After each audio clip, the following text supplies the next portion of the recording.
Bonjour à tous. J'ai presque pas de voix. Vous voyez, j'ai l'air un peu fatiguée. J'ai très, très bien dormi parce que, rappelez-vous, on a eu notre jeu de ville hier, avec les jeunes et donc on a fait 18 000 pas. Je pensais 16 000, mais c'est 18 000 pas. Donc voilà, je suis pas tout à fait, comme d'habitude, mais je fais quand même mes vidéos avec vous. J'ai ma grande tasse de café. Qu'est-ce que nous allons faire? Nous allons lire la page 92-93 et souvenez-vous, on arrête presque la lecture parce que, après le 15 mai, il y aura la grande compétition, des 10 premiers lecteurs. Maintenant, donc ça veut dire que je pense que nous allons encore continuer aujourd'hui et puis encore 2 fois, je crois, maximum. Donc on se concentre et en fait, on était où? Ben en fait, on parlait de cet imam Galgal et que en fait tous les jeunes l'adoraient et certainement les jeunes filles et donc on était en train de lire que ze stopten hem liefdesbrieven toe et donc le verbe toestoppen, c'est un peu comme donner vite fait en cachette, hein. Si c'est toestoppen, vite donner quelque chose à quelqu'un, et donc qu'est-ce qu'elles, oui les jeunes filles lui donnaient? Des liefdesbrieven, des lettres d'amour. Il ne les regardait pas. Donc aankijken, c'est regarder quelqu'un dans les yeux. Donc il ne les regardait pas, pardon, mais il mettait et rappelez-vous, stoppen, c'est un verbe de position et ça veut dire mettre dans un espace limité, donc par exemple dans une poche, mais mettait les lettres dans sa robe. Donc gewaad, vous voyez, c'est donc une longue robe. OK. Vous êtes un bel imam, disait une femme, lorsqu'elle, et le verbe c'est treffen, lorsqu'elle le trouvait ou rencontrait, un moment, un ogenblik, seul dans le couloir. Je veux avec toi dans l'avion de Einstein, le verbe gaan, donc je veux aller, ik wil gaan, de ruimte in, dans l'espace. Rappelez-vous, le in de temps en temps peut se mettre à la fin. Au lieu de dire in de ruimte, on peut dire de ruimte in. Euh, pour moi, c'est un peu plus littéraire. On n'utilise pas tellement en langue parlée. OK.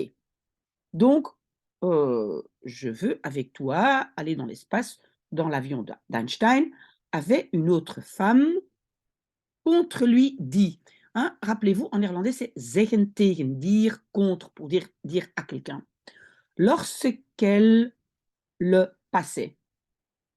Oui, et je le dis à nouveau, comme je le dis à chaque fois, la traduction n'est pas très bonne en français, mais je le fais mot à mot pour que vous compreniez comment le néerlandais fonctionne. Je ruikt lekker. Tu sens bon. Et heerlijk, c'est même merveilleusement bon. Où achètes-tu ton parfum? Demandait une jeune femme à lui, dans le noir, sans, et le verbe c'est tonen, zonder te tonen, sans montrer son visage à lui. Et ici, donc, on a l'expression je ziet eruit, hein, tu as l'air knap, tu as l'air beau quand tu opzet, mets ton turban de travers. OK? Et opzetten, c'est mettre, mais de nouveau, c'est une position. Zetten, c'est toujours quelque chose qui est debout. D'accord? Chuchotait encore une autre femme. Je vais faire comme ça. Oui, je ne suis pas hyper efficace aujourd'hui, hein. Dans la mosquée, les hommes et les femmes pardon, werden gescheiden, construction passive, étaient séparés van elkaar, les uns des autres. D'accord? OK. Par un rideau qui liep, qui allait, qui courait dwars door, tout à fait à travers l'espace de prière. les hommes et les femmes étaient encore séparés. Un petit moment, je dois encore prendre un peu de café. J'en ai tellement besoin aujourd'hui. La chair était op een verhoging. Sur une verhoging, beh, c'est quelque chose qui est un peu surélevé, un peu plus haut, hein. On voit le mot hoog dedans. On peut dire une sorte de petit podium, hein. Mais en tout cas, c'est quelque chose qui est un peu plus haut, juste entre les hommes et les femmes. Et donc c'est tussenin, c'est entre. On peut aussi enlever le in et juste dire tussen de mannen en de vrouwen. Les jeunes femmes allaient, meestal, la plupart du temps, en néerlandais, sur le premier rang, ou au premier rang, mais en néerlandais, sur le premier rang, s'asseoir pour qu'elles konden zien, puissent voir Galgal mieux quand il parlait.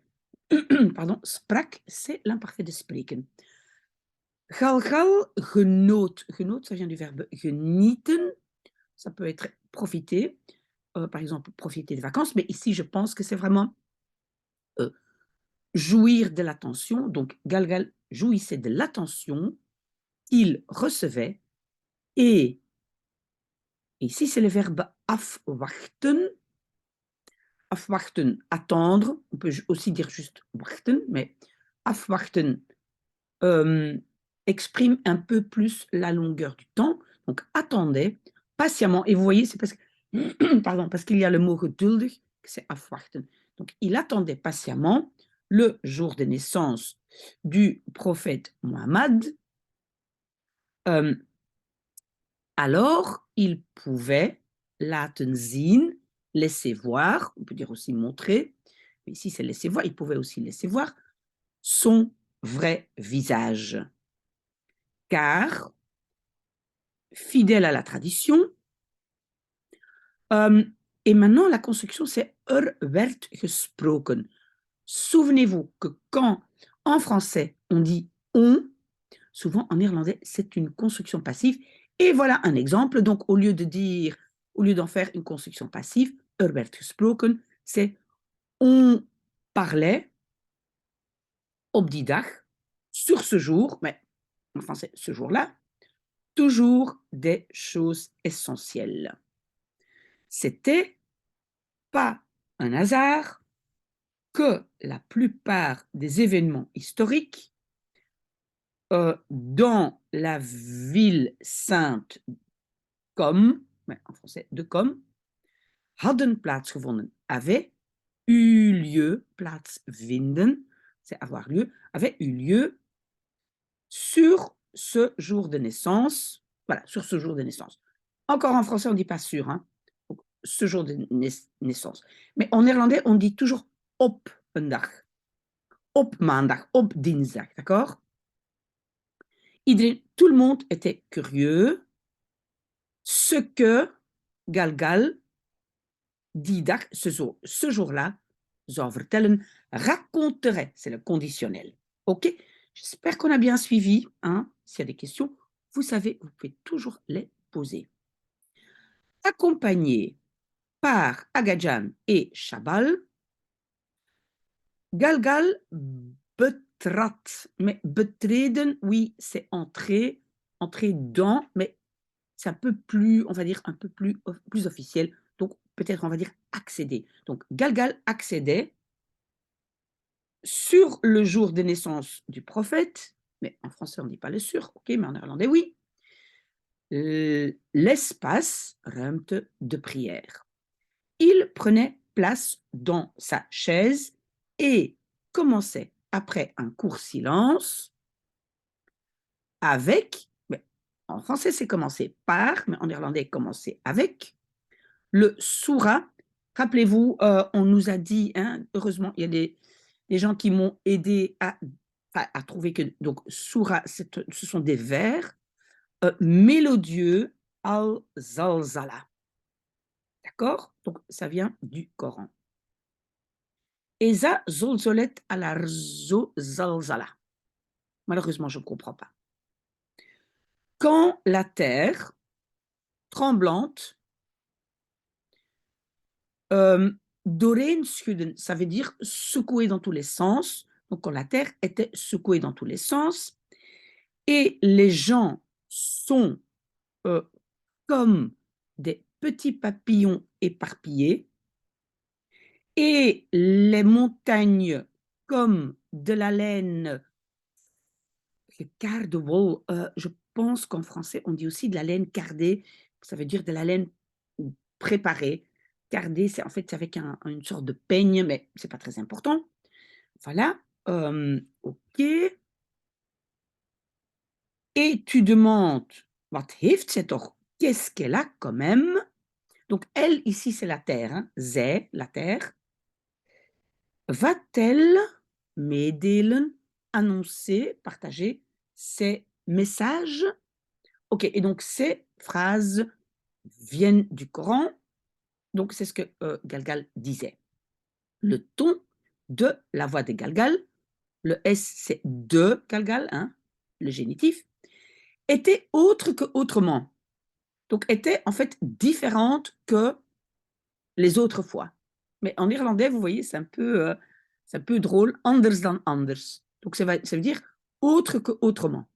Ces mots ou ces paroles, pardon, résonnaient plus fort que jamais, krachtiger, comparatif, ok, que jamais. Rappelez-vous aussi, il n'y a pas de différence. En français, on dit jamais, mais en irlandais, on a ooit et nooit, nooit et jamais, et ooit, c'est un jour. En français, on dit toujours jamais. La mosquée était pleine et tout le monde écoutait attentivement naar hem, vers lui. Oui, attention, en irlandais, luisteren naar. Hein, en français, il n'y a pas de préposition. Donc, ils l'écoutaient attentivement. En néerlandais, luisteren naar. Il continuait et c'est verder gaan, donc aller plus loin. Le verder, c'est donc l'élément plus loin, donc il allait plus loin. Il continuait. L'imam al-Sabiri est maintenant déjà un petit temps, pas à Nitmir, ne plus chez nous, mais la mosquée est restée. Ooit, un jour, aussi nous allons, donc en fait nous aussi, allons tous partir. En fait, c'est le verbe weggaan, partir. Donc nous aussi partons un jour. Mais la mosquée reste. Est-ce vrai? La mosquée reste pour ewig, c'est toujours, mais donc pour l'éternité. Non, même la mosquée ne zal blijven, ne restera pas pour l'éternité. Donc eeuwig, c'est l'adjectif en voor de eeuwigheid, c'est pour l'éternité. Donc eeuwigheid, c'est le substantif. OK? Les imams, enfin des imams partent, des mosquées vont, hein, aussi dans le sens de partir. Ce qui reste, overblijven, est la voix. Pardon, les hommes aankeken, hein, donc ça vient de aankijken, se regardaient dans les yeux. Donc se regardaient, se regardaient. Le se, ici, c'est elkaar, hein, l'un l'autre. Agadjan regardait Chabal, hein, aankijken, regarder dans les yeux. Chabal. Que dit-il? Allemaal, ça veut dire tout ce qu'il dit. Mais c'est quoi tout ce qu'il dit? La voix reste. Que veut-il dire? Bedoelen, c'est vouloir dire. Que veut-il dire? Mais Galgal avait raison, pensait Agadjan. Al-Saberi était, allang depuis longtemps, oublié. Et il n'y avait aucun mot de lui resté. Car il n'avait rien à raconter. Le père d'Al-Saberi était anders, hein, autrement ou différent. Ah, non, le père d'Al-Saberi was geweest, avait été.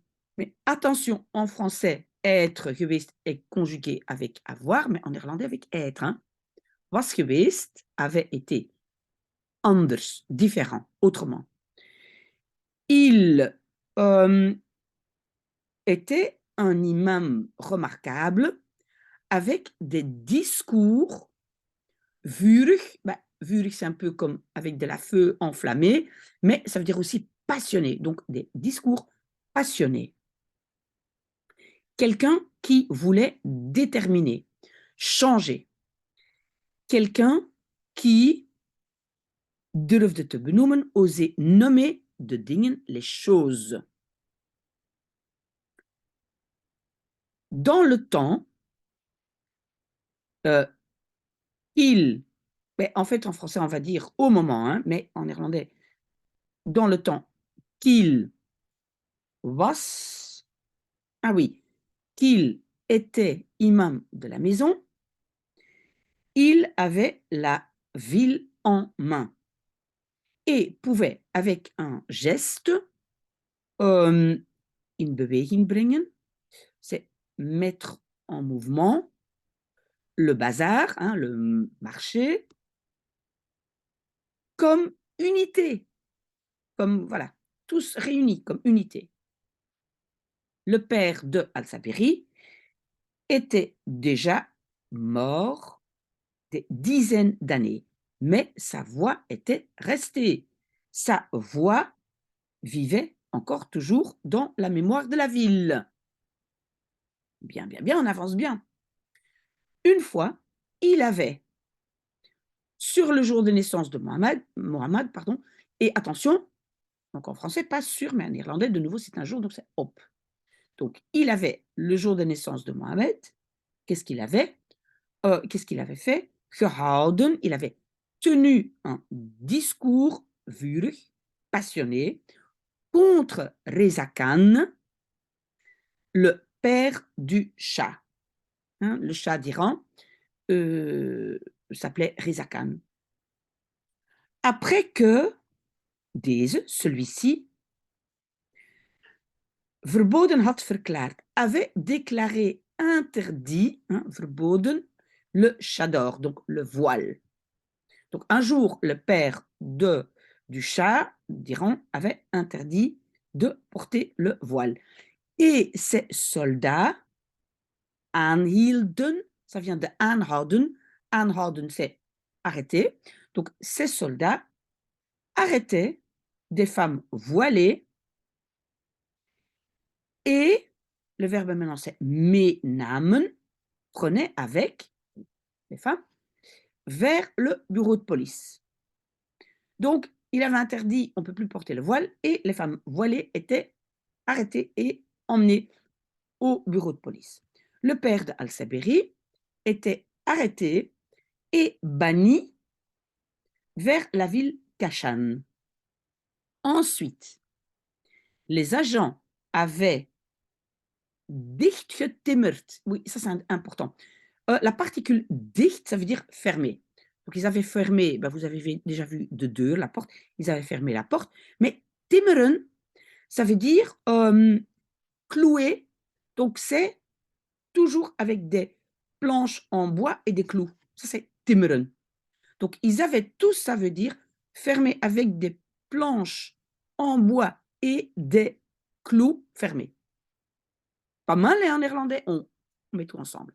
Donc, ensuite, les agents avaient fermé avec des planches la porte de la mosquée. Presque fini, tenez le coup. Aga voyait ce jour-là, hein, Didag, encore devant lui, comme le jour de hier. Opeens, soudainement, stonden donc il y avait, verbe de position, il y avait un paar. Ici, ce n'est pas une paire, ça veut dire quelques voitures de l'armée devant la porte de la mosquée. Waaruit, en dehors de laquelle des soldats armés sautaient. Ensuite, waouh, c'est dommage que ça s'arrête. On doit attendre une semaine pour lire le reste. Vous voyez, hein, je n'ai pas beaucoup de voix. Je pense qu'aujourd'hui, ça sera un peu calme au niveau vidéo, mais je vais quand même essayer d'encore faire quelques-unes. Peut-être à tout de suite. Bon dimanche.